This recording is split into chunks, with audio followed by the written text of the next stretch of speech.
नमस्कार दोस्तों, मैं कुमार चंदन ज्योग्राफी क्लास लेकर आपके सामने आज मैं हाजिर हूँ। दोस्तों, ज्योग्राफी में एक बहुत ही महत्वपूर्ण टॉपिक होता है अक्षांश, देशांतर, समय और अंतर्राष्ट्रीय तिथि रेखा। इस टॉपिक को पढ़ने के बाद ज्योग्राफी की बहुत सारी समझ विकसित हो जाती है। तो आइए हम इस टॉपिक को स्टार्ट करते हैं। यहाँ पे आप 4 टर्म देख रहे हैं: अक्षांश, देशांतर, समय, अंतर्राष्ट्रीय तिथि रेखा। तो सबसे पहले हम समझेंगे कि अक्षांश क्या होते हैं, अक्षांश रेखाएं क्या होती हैं और उनसे जुड़े हुए प्रश्न क्या आते हैं। तो दोस्तों, अक्षांश रेखाओं को पढ़ने से पहले हम जानेंगे कि भूमध्य रेखा यानी कि विषुवत रेखा क्या होता है। दोस्तों, आप जानते हैं कि पृथ्वी गोल है, पृथ्वी गोल है कुछ इस तरह का। थोड़ा बड़ा बनाते हैं।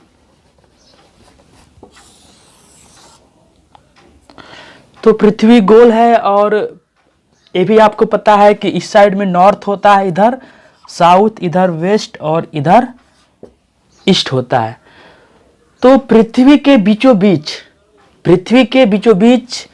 पूरब पश्चिम दिशा में, इस तरह से पूरब पश्चिम या पश्चिम पूरब जो भी कहिए, पृथ्वी के बीचों बीच में पूरब पश्चिम दिशा में खींची गई ऐसी रेखा जो पृथ्वी को 2 इक्वल हेमिस्फीयर यानी कि बराबर गोलार्धों में विभाजित करती है, उस रेखा को बोलते हैं भूमध्य रेखा या फिर विषुवत रेखा। दोस्तों, यहाँ पे आप देख पा रहे हैं लिखा हुआ है पृथ्वी के बीचों बीच। ये पृथ्वी है, इसके बीचों बीच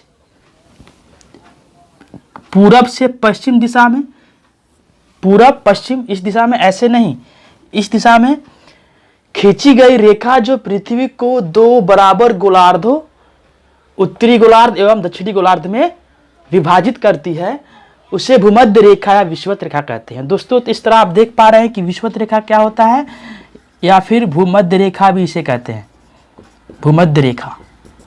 आप देख पा रहे हैं ये पृथ्वी आपका गोल है और पृथ्वी के बीचों बीच में हमने एक रेखा ऐसे खींच दी है।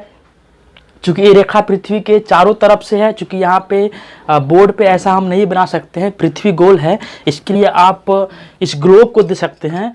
पृथ्वी गोल है और पृथ्वी के बीचों बीच यहाँ पे खींची गई ऐसी रेखा जो पृथ्वी को 2 इक्वल गोलार्धों में विभाजित करती है, उसे बोलते हैं भूमध्य रेखा। यानी कि नाम से ही जाहिर हो रहा है, भूमि के मध्य में जो रेखा है उसे बोलते हैं भूमध्य रेखा, या इसका एक और नाम है विषुवत रेखा, विषुवत रेखा, या फिर इसे ही इंग्लिश में हम इक्वेटर कहते हैं, इक्वेटर। तो ये हो गया आपका भूमध्य रेखा। भूमध्य रेखा क्या होता है, किस दिशा में है, तो पूरब पश्चिम दिशा में खींची गई है, पृथ्वी के बीचों बीच है।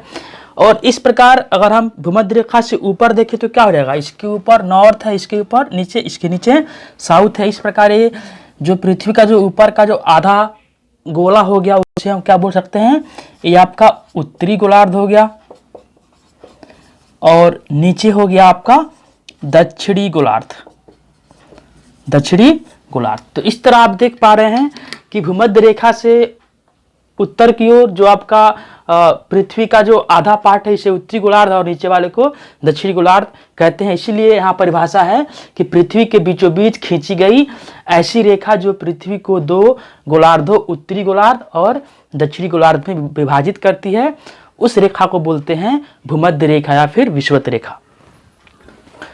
दोस्तों, थोड़ा अब आगे चलते हैं। भूमध्य रेखा को समझ लिया आपने, इसके बाद हमें समझना है कि अक्षांश क्या होता है। अक्षांश यानी कि लैटिट्यूड क्या होते हैं। तो पृथ्वी सतह पर किसी भी बिंदु का, दोस्तों ध्यान देंगे, जैसे कि ये पृथ्वी आपका है, ये पृथ्वी है, ये पृथ्वी की सतह है। इस सतह पे किसी भी बिंदु का, हम कोई भी यहाँ बिंदु ले लेते हैं, मानिए कि मैंने ये बिंदु ले लिया, तो पृथ्वी सतह पर किसी भी बिंदु का पृथ्वी के केंद्र से कोणीय दूरी, इसको 2 पार्ट में पढ़ेंगे। पृथ्वी सतह पर किसी भी बिंदु का, मैंने कोई भी बिंदु ले लिया, ए बिंदु ले लिया मैंने, अब इस बिंदु का पृथ्वी के केंद्र से, पृथ्वी का केंद्र कहाँ पे है, पृथ्वी का केंद्र अंदर में है जो हम देख नहीं सकते हैं। दोस्तों, सेब यानी एप्पल का जो बीज होता है, जहाँ पे वो है केंद्र, जो कि हमें दिखाई नहीं देता है ऊपर से। तो इसी प्रकार पृथ्वी का केंद्र है, ये पृथ्वी का केंद्र हम नहीं देख सकते हैं, वो अंदर में है, तो उसको माइंड में लेके चलना है। हालांकि हम यहाँ पे अगर फिगर बनाना चाहें तो इस तरह से हम बना सकते हैं। ये पृथ्वी हो गया और पृथ्वी का केंद्र कहाँ हो गया, ये आपका भूमध्य रेखा हो गया बीचों बीच में, और यहीं पे क्या हो गया आपका अंदर में क्या हो गया, यहाँ पे पृथ्वी का केंद्र हो गया, जो कि आप यहाँ पे देख पा रहे हैं। लेकिन पृथ्वी चूंकि गोल है, यहाँ पे हम गोल नहीं बना सकते, समतल है, इसलिए आपको एक केंद्र दिखाई दे रहा है। लेकिन केंद्र कहाँ पे है, आप ध्यान में रखना कि जहाँ एप्पल का बीज होता है वो है पृथ्वी का केंद्र। तो उस केंद्र से हमें पृथ्वी के सतह पर किसी भी बिंदु को लेकर हॉरिजॉन्टल से एंगल देखना है कि कितना कोण बना रहा है। जैसे जैसे मान लीजिए कि आपका पृथ्वी में कोई भी सतह है, ये आपने सतह मान लिया, पृथ्वी पे कोई भी सतह है। अब इस सतह को किससे मिलाएंगे, पृथ्वी का जो सेंटर है जहाँ पे सेब का बीज होता है उससे हम इसको मिला देंगे। इसके अंदर अगर इसको हम होल्ड करके ऐसे मिला दें, और ये आपका हो गया हॉरिजॉन्टल, यानी कि इस तरह से पृथ्वी के सतह पे कोई भी बिंदु है और इस बिंदु का पृथ्वी के केंद्र से हमने मिला दिया, और इस प्रकार ये हॉरिजॉन्टल से अगर 30 डिग्री का कोण बनाता है तो हम कह सकते हैं क्या कि ये बिंदु क्या है, ये बिंदु 30 डिग्री अक्षांश है। ये बिंदु क्या है आपका 30 डिग्री अक्षांश है। दोस्तों तो उम्मीद है आपकी समझ पा रहे होंगे। तो इसलिए यहाँ पे कहा गया है कि अक्षांश क्या होता है, तो पृथ्वी सतह पे किसी भी बिंदु का पृथ्वी के केंद्र से कोणीय दूरी अक्षांश कहलाती है या अक्षांश बिंदु कहलाती है। तो एग्जाम्पल पे एक और समझते हैं। मान लीजिए कि हम इधर लेते हैं, यहाँ पे लेते हैं, यहाँ पे कोई बिंदु लिया हमने, यहाँ पे हमने कोई बिंदु लिया। अब इस बिंदु का पृथ्वी के सेंटर केंद्र से कितना कोण बन रहा है हॉरिजॉन्टल से। जैसे मान लीजिए कि ये पृथ्वी पे कोई सतह हो गया और ये पृथ्वी का केंद्र हो गया, इसको हमने ऐसे मिला दिया, हमने इसमें ऐसे मिला दिया, और ये हो गया आपका हॉरिजॉन्टल से कितना कोण बन रहा है, तो मान लीजिए आपका ये 25 डिग्री कोण बन रहा है। तो हम कह सकते हैं क्या कि ये कौन सा बिंदु है, ये आपका 25 डिग्री अक्षांश है। क्या है आपका 25 डिग्री अक्षांश है। वैसे ही अगर दोस्तों हम सेम बात करें तो यहाँ जब 25 डिग्री अक्षांश है तो ठीक इसी के सामने जो बिंदु होगा यहाँ पे भी क्या होगा, अगर यहाँ पे हम कोई पॉइंट लेते हैं तो इसका भी अक्षांश क्या होगा, इसका भी अक्षांश 25 डिग्री ही होगा। यानी कि इस 25 डिग्री अक्षांश पे के सामने हम कोई भी बिंदु लेंगे तो उसका कोण सेंटर से 25 डिग्री ही बनेगा। क्योंकि यहाँ पे आपको लग रहा होगा कि ये आपका 25 डिग्री बन रहा है हॉरिजॉन्टल से, ठीक है। और इसी के सामने हम यहाँ पे एक और बिंदु लेते हैं तो इसका तो 90 डिग्री बन रहा है, लेकिन नहीं, ऐसा नहीं है, ये हम बोर्ड पे बना रहे हैं। अगर यहाँ पे फिर से आप समझना चाहें तो मैंने यहाँ पे कोई एक बिंदु लिया, पृथ्वी की सतह पे मैंने कोई एक बिंदु लिया, इस सतह का पृथ्वी के केंद्र से और हॉरिजॉन्टल से 30 डिग्री का कोण बन रहा है, तो ये 30 डिग्री क्या है, अक्षांश बिंदु है। अब इसी बिंदु के सामने अगर हम कोई दूसरा बिंदु लेते हैं, इसी के सामने इसी के लाइन पे हम कोई और भी बिंदु लेते हैं, तो इन सभी बिंदुओं का भी कोण सेंटर से और हॉरिजॉन्टल से 30 डिग्री ही बनेगा। इसलिए हम कह सकते हैं ये पूरा क्या है आपका 30 डिग्री अक्षांश है। तो आप समझ गए होंगे। तो अक्षांश क्या है, इसकी परिभाषा आप कैसे कर सकते हैं, तो पृथ्वी के किसी भी सतह पर पृथ्वी के केंद्र से ली गई कोणीय दूरी उस बिंदु का अक्षांश कहलाती है। दोस्तों तो यहाँ पे देखेंगे हम, ये अपनी पृथ्वी हो गया, पृथ्वी का ये सेंटर हो गया, और ये आपका हो गया भूमध्य रेखा। मान लीजिए हम पृथ्वी सतह पे हम कोई सा भी बिंदु लेते हैं। यहाँ मैंने एक बिंदु ले लिया। अब इस बिंदु का पृथ्वी के केंद्र से और ये हॉरिजॉन्टल से 30 डिग्री का कोण बन रहा है।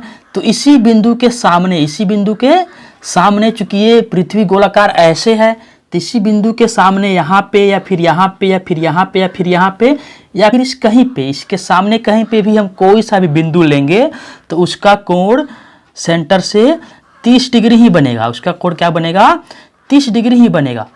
क्योंकि पृथ्वी ऐसे है, हम यहाँ पे लेंगे तो सेंटर से 30 डिग्री बनेगा, यहाँ पे लेंगे तो भी सेंटर से 30 डिग्री ही बनेगा। तो इसलिए हम कह सकते हैं क्या कि ये कौन सी लाइन है, ये आपका 30 डिग्री अक्षांश है। तो इस तरह अगर हम देखें कि अक्षांश रेखा क्या होता है, तो अक्षांश बिंदु से भूमध्य रेखा के समानांतर। दोस्तों अक्षांश बिंदु से, जैसे अभी आपने देखा कि ये 30 डिग्री अक्षांश है, ये क्या आपका है, ये 30 डिग्री अक्षांश है। तो यहाँ से हम भूमध्य रेखा ये हो गया, इसके पैरेलल अगर हम कोई लाइन खींच देते हैं तो क्या हो जाएगा, ये हो जाएगा आपका 30 डिग्री अक्षांश रेखा, 30 डिग्री अक्षांश रेखा। तो समझ गए होंगे अक्षांश क्या होता है।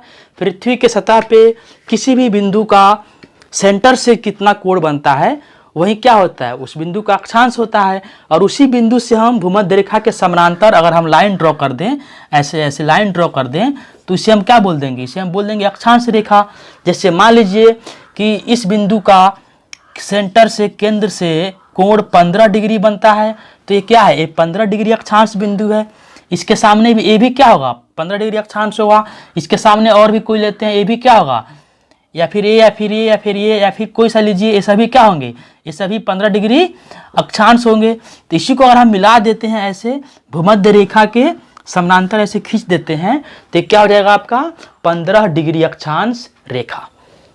दोस्तों तो अक्षांश रेखाएं कैसे खींची गई हैं, आइए इस पे हम बात करते हैं, आप समझ गए होंगे। तो दोस्तों अक्षांश रेखाएं जो है वो पृथ्वी के प्रत्येक 1-1 डिग्री के अंतराल पर खींची गई हैं। यहाँ पे आप देख पा रहे हैं कि अक्षांश रेखाएं प्रत्येक 1 डिग्री के अंतराल पर खींची गई हैं। तो इस प्रकार अक्षांश रेखाओं की कुल संख्या कितनी हो सकती है, ये काफी प्रश्न पूछा जाता है। तो आइए इसको हम यहाँ पे देखते हैं। ये अपना पृथ्वी है और पृथ्वी के बीचों बीच में क्या है, भूमध्य रेखा है, जो पृथ्वी को 2 बराबर गोलार्धों में विभाजित करती है। ये आपका इक्वेटर है, यानी कि विषुवत रेखा है, या फिर इसका भूमध्य रेखा भी इसका नाम है, विषुवत या फिर भूमध्य रेखा। दोस्तों तो अभी आपने देखा कि अक्षांश रेखाएं प्रत्येक 1 डिग्री के अंतराल पर खींची गई हैं। और अक्षांश रेखाएं खींची कैसे गई हैं, तो किसी भी सतह के किसी भी बिंदु का पृथ्वी के केंद्र से जो कोणीय दूरी होती है वही अक्षांश होता है। तो समझते यहाँ पे इस लाइन पे अंदर में जहाँ एप्पल का बीज होता है वहाँ पे सेंटर है पृथ्वी का। तो समझिए यहाँ पे पृथ्वी का केंद्र है। तो इस बिंदु का समझते हैं कि इस बिंदु का पृथ्वी के केंद्र से कोण 1 डिग्री बन रहा है। इस बिंदु का पृथ्वी के सतह पे, इस बिंदु का पृथ्वी के केंद्र से जो कोण है वो 1 डिग्री बन रहा है। अतः ये क्या हो जाएगा आपका, ये हो जाएगा आपका 1 डिग्री अक्षांश। और यहीं से हम भूमध्य रेखा के पैरेलल ऐसे लाइन खींच देंगे, तो ये क्या हो जाएगा आपका, ये हो जाएगा आपका 1 डिग्री अक्षांश रेखा। इसी प्रकार यहाँ पे कहीं इसके ऊपर क्या बन रहा होगा, 2 डिग्री का कोण बन रहा होगा, तो ये क्या हो गया आपका 2 डिग्री अक्षांश हो गया। और ऐसे ही हम इधर खींच दे तो क्या हो जाएगा, 2 डिग्री अक्षांश रेखा हो गया। इसी तरह करके यहाँ पे 3 डिग्री 4 डिग्री ऐसे कर करके यहाँ पे अक्षांश रेखाएं प्रत्येक 1-1 डिग्री के अंतराल पर खींची गई हैं। तो दोस्तों अगर हम ऐसे खींचते हुए अगर हम यहाँ पे पहुँच जाते हैं पृथ्वी के सबसे टॉप पे, जैसे कि आप यहाँ पे ग्लोब में देख पा रहे हैं कि ये हो गया आपका भूमध्य रेखा। और इसके ठीक सामने अंदर में क्या होगा, ठीक सामने अंदर में, यानी कि इसके जस्ट अंदर में, इसी लाइन पे अंदर में क्या होगा, पृथ्वी का केंद्र होगा। तो उस केंद्र से और इस पॉइंट को लेते हैं, ये तो भूमध्य रेखा है, ये भूमध्य रेखा है जो आप देख पा रहे हैं। इसके ऊपर हम एक कोई सा भी पॉइंट लेते हैं जहां से पृथ्वी के केंद्र से कोण 1 डिग्री बन रहा होगा। तो इस प्रकार ये क्या हो गया आपका 1 डिग्री अक्षांश हो गया। और इसी 1 डिग्री अक्षांश बिंदु से अगर हम भूमध्य रेखा के पैरेलल इस तरह से लाइन खींच दे, ऐसे हम लाइन खींच दें, तो ये क्या हो जाएगा आपका, ये हो जाएगा आपका 1 डिग्री अक्षांश रेखा। ठीक इसी प्रकार इसके ऊपर क्या होगा, 2 डिग्री, फिर 3 डिग्री, फिर 4, फिर 5, ऐसे कर करके 10, 50, यहाँ पे क्या होगा, यानी कि यहाँ पे अगर हम इस बिंदु का पृथ्वी के केंद्र से अगर हम कोण देखें तो कितना कोण बन रहा है, 90 डिग्री बन रहा है। इस प्रकार ये क्या हो गया, ये हो गया आपका 90 डिग्री अक्षांश हो गया। तो इस प्रकार आप देख पा रहे हैं कि भूमध्य रेखा से ऊपर यानी कि उत्तर में 1 डिग्री 2 डिग्री ऐसे कर करके कहाँ तक 90 डिग्री तक क्या है, कुल 90 अक्षांश रेखाएं हैं।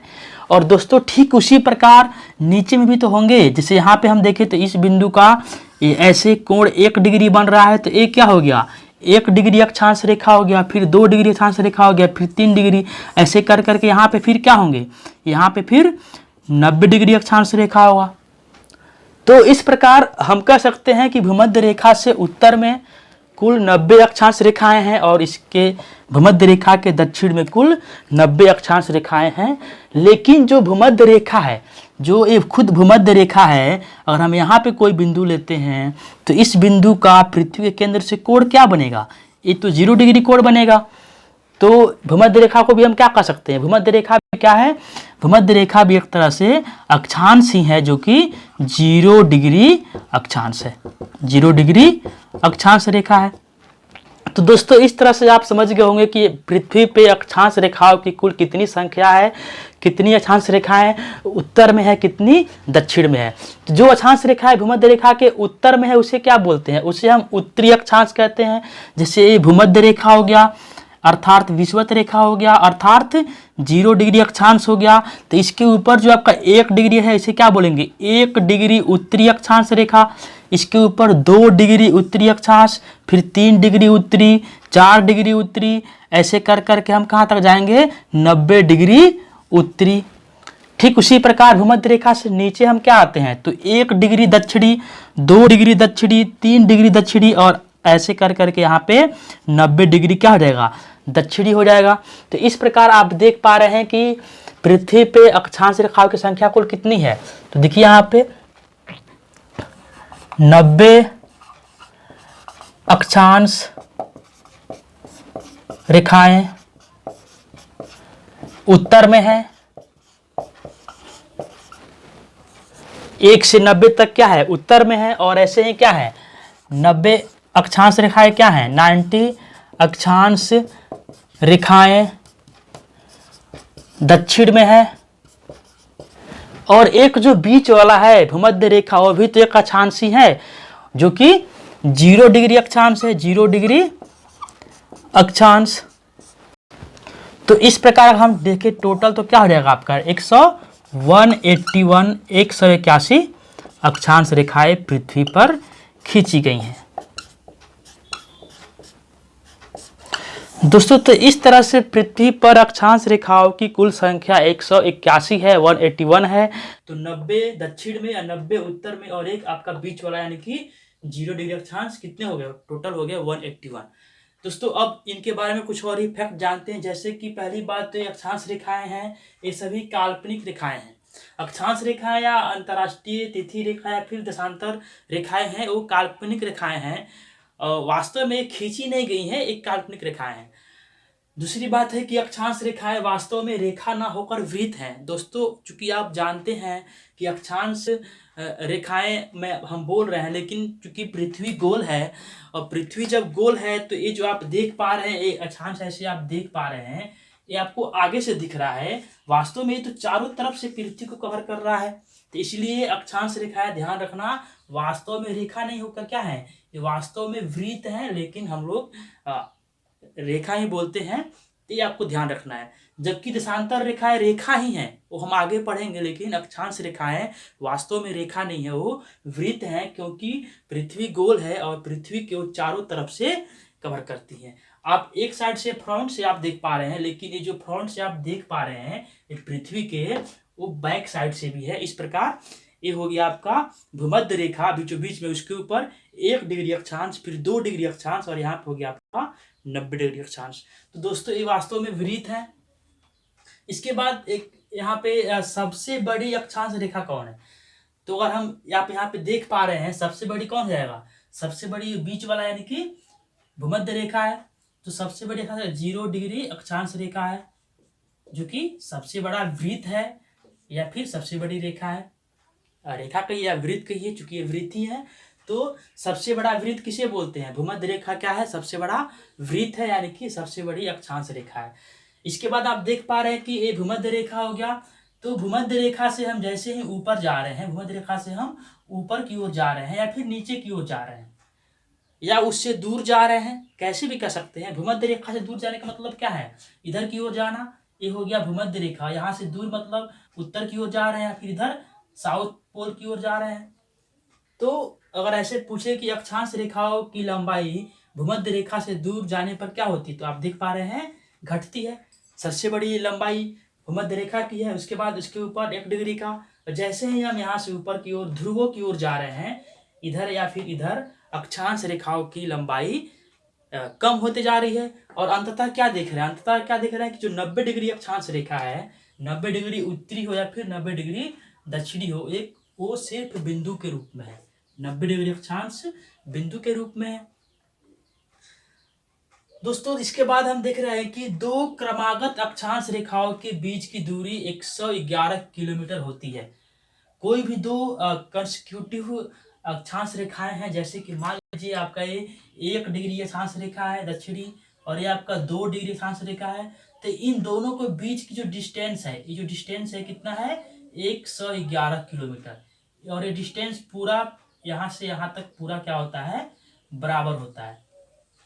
आप समझ पा रहे हैं, किन्हीं भी दो अक्षांशों के बीच की जो दूरी होती है वह 111 किलोमीटर होती है। तो इस तरह आप किसी भी दो अक्षांश या 5 अक्षांशों के बीच की दूरी निकाल सकते हैं। जैसे मान लीजिए अगर आपका कोई दोस्त ये 4 डिग्री अक्षांश पे खड़ा है और आप ये 5 डिग्री और ये आपका हो गया 6 डिग्री। आप यहाँ पे खड़े हैं, आपका दोस्त यहाँ पे खड़ा है 4 डिग्री अक्षांश पे, और ठीक उसी देशांतर के सामने, उसी के सामने आप 6 डिग्री पे खड़े हैं। तो आप आसानी से पता कर सकते हैं कि आपके और आपके दोस्त के बीच की कितनी दूरी है। तो क्योंकि 4 और 5 के बीच की दूरी क्या होगी, 111 किलोमीटर और फिर 111 किलोमीटर। इस तरह आप देख सकते हैं कि 222 यानी कि 222 किलोमीटर की दूरी होगी। दोस्तों तो ये आपको ध्यान रखना है कि दो अक्षांशों के बीच की दूरी 111 किलोमीटर होती है। दोस्तों तो अभी आपने देखा कि पृथ्वी पर कुल 181 अक्षांश रेखाएं हैं। उनमें से कुछ अक्षांश रेखाओं के स्पेसिफिक कुछ नाम रखे गए हैं, जैसे कि आप जानते हैं कर्क रेखा और मकर रेखा। दोस्तों 23.5 डिग्री उत्तरी अक्षांश को ही कर्क रेखा कहते हैं और 23.5 डिग्री दक्षिणी अक्षांश को ही मकर रेखा कहते हैं। दोस्तों आप जानते हैं कि पृथ्वी अपने अक्ष पर 23.5 डिग्री झुका हुआ है। दोस्तों देखिए, पृथ्वी की जो वास्तविक स्थिति हम ऐसे देख पा रहे हैं, पृथ्वी वास्तव में ऐसा होना चाहिए, ऐसा नहीं है। ये पृथ्वी का अक्ष हो गया। ये क्या हो गया आपका, पृथ्वी का अक्ष हो गया। जैसे कि आप ग्लोब में देख पा रहे हैं, पृथ्वी ऐसे नहीं है, थोड़ी सी तिरछी है, ऐसे है। और ये आपका हो गया पृथ्वी का अक्ष, जो यहाँ से आर पार जो लाइन जा रही है वो हो गया पृथ्वी का अक्ष। लेकिन पृथ्वी वास्तव में ऐसे है, पृथ्वी 23.5 डिग्री क्या है, ऐसे झुकी हुई है ये। तो पृथ्वी का अक्ष कैसा हो गया, वास्तव ऐसा हो गया। तो इस प्रकार हम देख पा रहे हैं कि ये 23.5 डिग्री पृथ्वी अपने अक्ष पे झुकी हुई है। दोस्तों बहुत सारे बच्चे यहाँ पे कंफ्यूज रहते हैं। जैसे कि अगर हम हॉरिजॉन्टल से बात करें, हॉरिजॉन्टल से बात करें तो हॉरिजॉन्टल से कितना एंगल बनेगा, ये आपका बनेगा 66.5 डिग्री बन सकता है, 66.5 डिग्री। तो इस प्रकार आप देख पा रहे हैं कि अगर आपसे प्रश्न पूछे कि पृथ्वी अपने अक्ष पे कितनी झुकी हुई है, तो 23.5 डिग्री। लेकिन पृथ्वी हॉरिजॉन्टल से कितनी झुकी हुई है, तो पृथ्वी देख रहे हैं हॉरिजॉन्टल से 66.5 डिग्री झुकी हुई होती है। तो चूंकि पृथ्वी अपने अक्ष पर 23.5 डिग्री झुकी हुई है और उसका सूर्य के चारों तरफ परिक्रमा भी करना होता है, तो इन पृथ्वी अपने अक्ष पे घूर्णन भी करती है। तो इन सभी कारणों से ऐसा होता है कि सूर्य की लंबवत किरणें 23.5 डिग्री उत्तरी और दक्षिणी अक्षांश के बीच ही विचलन करती है। दोस्तों यहाँ पे हम समझते हैं इसको फिगर से। जैसे ये आपका हो गया पृथ्वी और ये आपका हो गया भूमध्य रेखा। तो दोस्तों अभी आपने देखा कि प्रत्येक 1-1 डिग्री पे अक्षांश रेखाएं खींची गई हैं। तो जैसे कि 0 डिग्री हो गया, फिर 1 डिग्री उत्तरी, 2 डिग्री, ऐसे करके 21 डिग्री उत्तरी, 22 और फिर 23 डिग्री उत्तरी, फिर 24 डिग्री। तो ये 23.5 कैसे आ गया दोस्तों, तो 23.5 डिग्री का मतलब है कि 23 डिग्री और 24 डिग्री के बीच में मध्य में जो लाइन होगी उसे बोला गया है 23.5 डिग्री। तो समझते हैं कि ये हो गया आपका 23.5 डिग्री उत्तरी अक्षांश, 23.5 डिग्री नॉर्थ, और यहाँ पे हो गया 23.5 डिग्री साउथ। तो चूंकि अभी मैंने कहा कि पृथ्वी अपने अक्ष पे 23.5 डिग्री झुकी हुई है और सूर्य की परिक्रमा भी कर रही है, और पृथ्वी अपने अक्ष पे 24 घंटे में भी एक बार घूम जाती है। तो इन सभी कारणों से सूर्य की जो लंबवत किरणें हैं पूरी पृथ्वी पर नहीं पड़ती हैं। सूर्य की लंबवत किरणें कर्क यहाँ पे 23.5 डिग्री उत्तरी और फिर 23.5 डिग्री दक्षिणी के बीच ही विचलन करती है। उसी बात को यहाँ पे लिखा गया है कि चूंकि पृथ्वी का अपने अक्ष पे 23.5 डिग्री झुका होना और अपने अक्ष पे परिक्रमा करना, इसके साथ साथ सूर्य का भी परिक्रमा करना, अपने अक्ष पे घूर्णन करना और सूर्य का भी परिक्रमा करना, इन सभी कारणों से सूर्य की जो लंबवत किरणें हैं वो 23.5 डिग्री उत्तरी और फिर 23.5 डिग्री दक्षिणी के बीच में ही विचलन करती हैं। यानी कि लंबवत किरणों का मतलब यहाँ पे ये है कि सूर्य की किरणें बिल्कुल सर पे हो और परछाई ना बने, उसे बोला गया है लंबवत किरणें। वैसे सूर्य की जो तिरछी किरणें हैं वो तो पूरी पृथ्वी पर पड़ती ही हैं, लेकिन यहाँ पे लंबवत किरणों की बात हो रही है कि जब सूर्य बिल्कुल ऊपर में सर के ऊपर चमकता हो।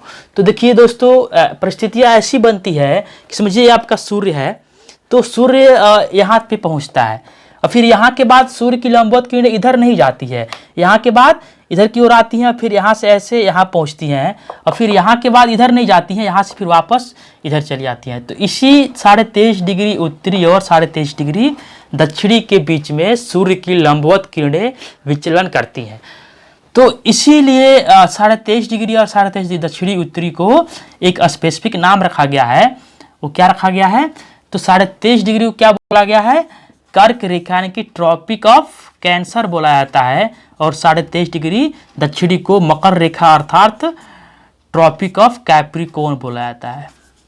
तो दोस्तों वहाँ पे वो तिथि कौन सी है जिस तिथि को सूर्य यहाँ पहुँचता है कर्क रेखा के ऊपर और फिर वहाँ से फिर इधर जाता है? तो दोस्तों आपको ये बहुत ही विशेष रूप से ध्यान रखना होगा, काफ़ी महत्वपूर्ण चीज़ है कि 21 जून को सूर्य की लंबवत किरणें कर्क रेखा यानी कि 23.5 डिग्री उत्तरी अक्षांश के ऊपर पड़ती हैं। 21 जून के बाद सूर्य इधर नहीं जाता, सूर्य की लंबवत किरणें इधर नहीं जाती हैं, वो दक्षिणायन होती है, दक्षिण की ओर आने लगती है। तो 21 जून के बाद सूर्य इधर नीचे आता है। तो 21 जून के बाद यहाँ पे कब पहुँचेगा? जून, जुलाई, अगस्त, सितंबर यानी कि 23 सितंबर को सूर्य की लंबवत किरणें भूमध्य रेखा है यानी कि 0 डिग्री अक्षांश है, यहाँ पे पहुंच जाती हैं, यानी कि भूमध्य रेखा या विषुवत रेखा भी कहते हैं, 3-4 इसके नाम हैं।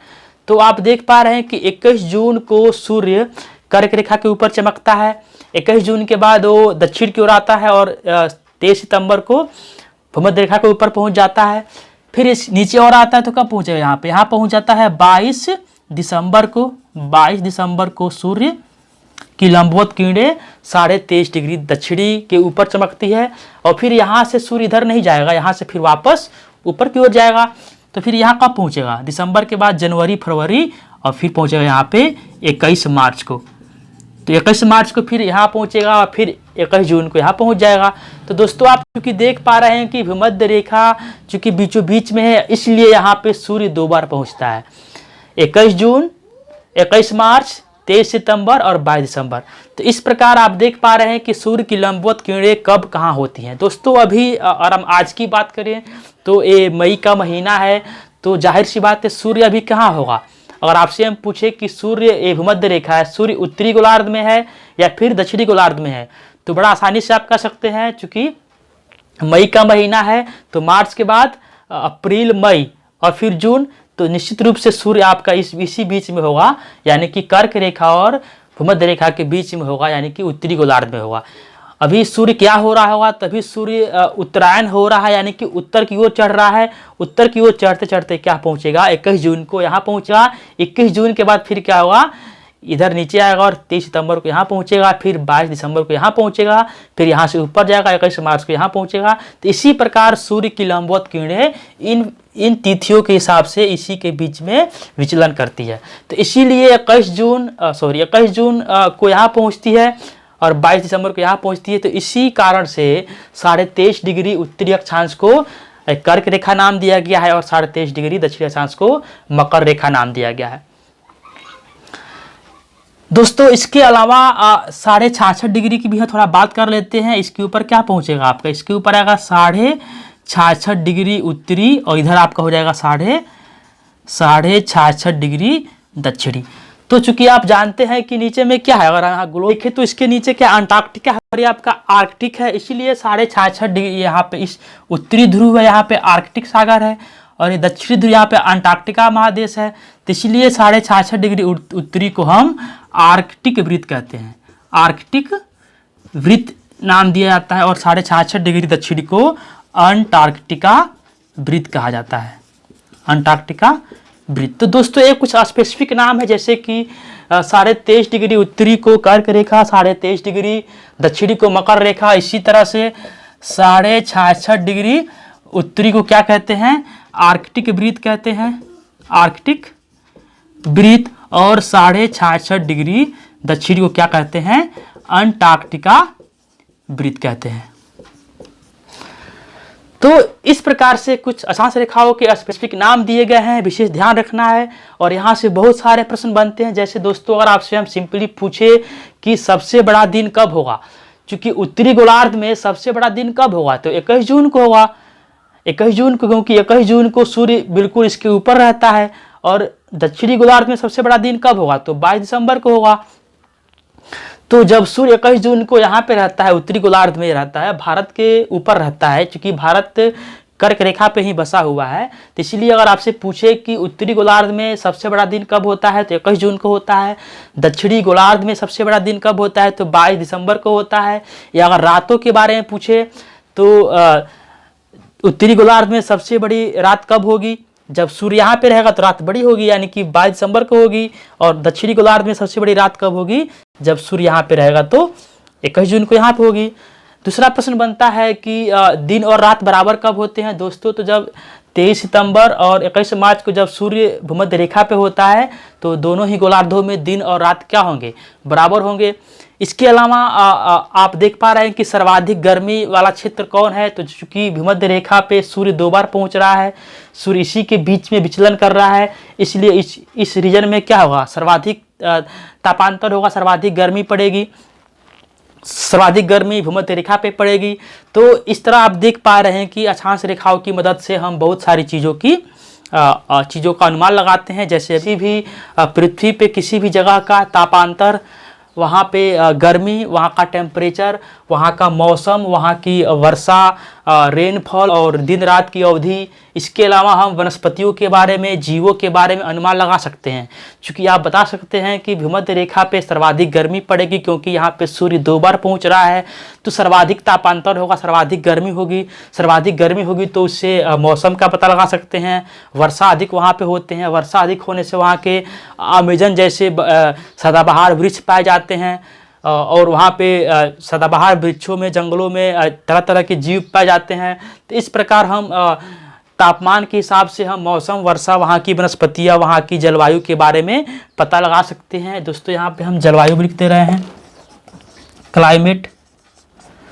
तो अक्षांश रेखाओं का अध्ययन काफ़ी मायने रखता है, आपको ज्योग्राफी को समझना है तो अगर आप अक्षांश को समझ लेते हैं, अगर आप किसी भी अक्षांश के बारे में जानते हैं, तो आप वहाँ का तापमान, वहाँ की मौसम, वहाँ की वर्षा, वहाँ की जलवायु, वहाँ की वनस्पतियाँ, वहाँ के जीव, यहाँ तक कि दिन रात की अवधि का भी पता लगा लेते हैं। दोस्तों आप जानते हैं कि जब सूर्य इधर रहता है, जब सूर्य दिसंबर में यहाँ रहेगा दक्षिणी गोलार्ध में, तो इधर की जो देश होंगे यहाँ पे क्या होगा, यहाँ पे रातें लंबी लंबी होंगी। और आप जानते हैं जो उत्तरी ध्रुव के पास जो कुछ देश बसे हुए हैं, जैसे कि नॉर्वे और स्वीडन जो हैं, फिनलैंड वगैरह उत्तरी ध्रुव के पास में बसे हुए हैं, तो कहते हैं कि नॉर्वे में 6-6 महीने का रात होता है, रातें बहुत लंबी लंबी होती हैं, कांटे नहीं कटती हैं। तो इसका मतलब क्या है, चूँकि उत्तरी ध्रुव के पास में नॉर्वे देश बसा हुआ है यहाँ पे, और जब दिसंबर महीने में सूर्य यहाँ पे रहेगा तो सूर्य की किरणें यहाँ तक नहीं पहुँच पाती हैं, इसलिए इधर के ध्रुवीय जो देश है उन देशों में रातें काफ़ी